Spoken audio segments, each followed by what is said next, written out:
after the founding of New China in 1949, wire and cable production began to develop from scratch.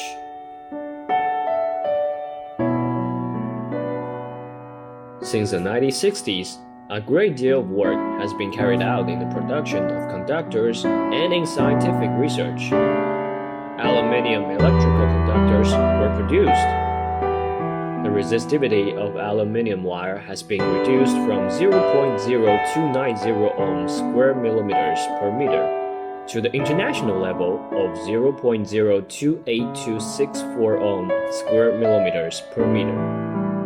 This has greatly reduced the power loss in transmission lines. The research and development of aluminium magnesium silicon alloy wire, heat-resistant aluminium alloy wire, and high-strength aluminium alloy wire were also carried out.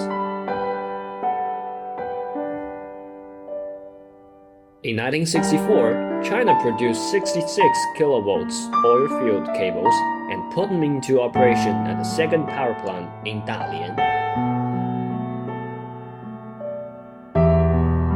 This was followed by the production of 110, 220, and 330 kilovolts oil-filled cables. In the early 1980s, 500 kilovolts oil-filled cables were produced. And by the end of the 1980s, the output value of the wire and cable industry accounted for 0.88% of the output value of the national economy. By 1998, the output value of wire and cable accounted for 1% of the total output value of the national economy, reflecting that it still has a strong vitality. Wire and cable industry is the largest supporting industry of the machinery industry.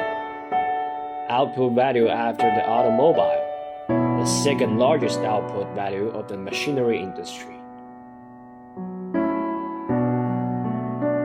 Since the 1990s, China's wire and cable industry has gained rapid development. China is also the world's second largest producer of wire and cable after the United States. Wire and cable sales to 10% to 15% growth rate.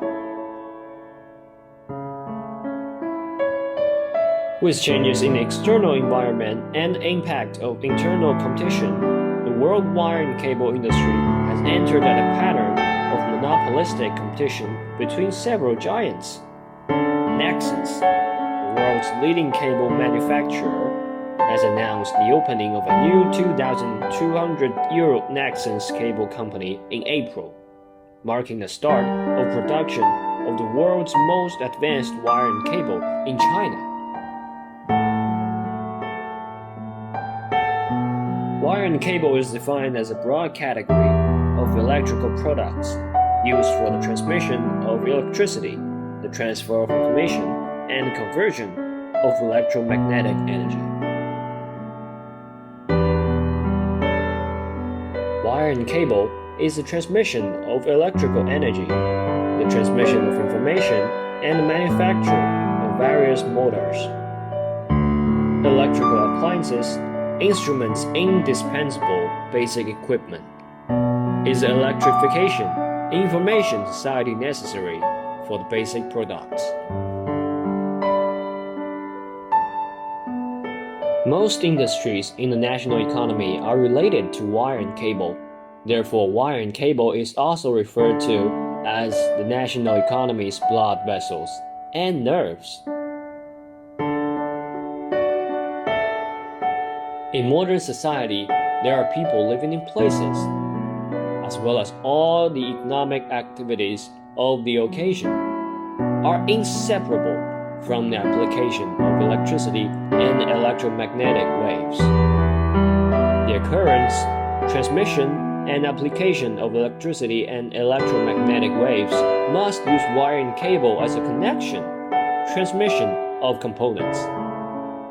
All social life is closely related to wire and cable products. Wire and cable are therefore indispensable in all economic activities and social life. Current status of urban cables.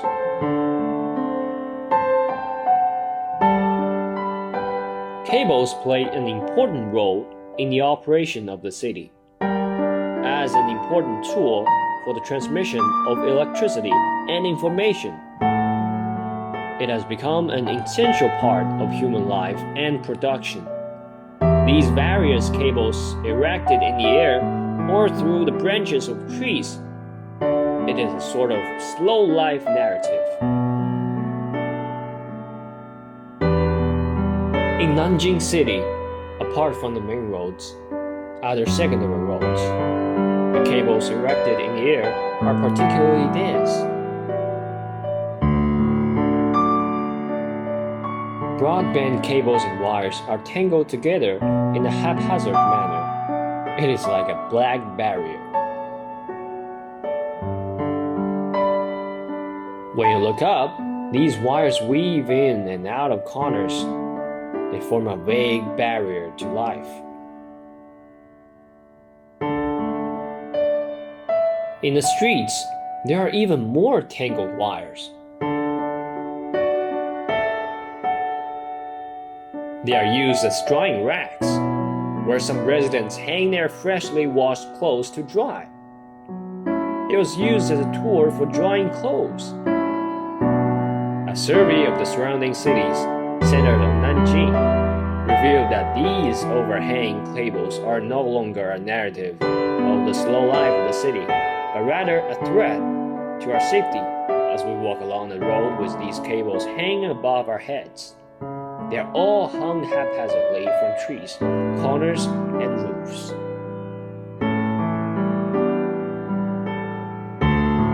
The current state of the city's cables should therefore draw our attention to the tangled mess of cables that have been put in place, not just to tell the city's story better, but also for our safety.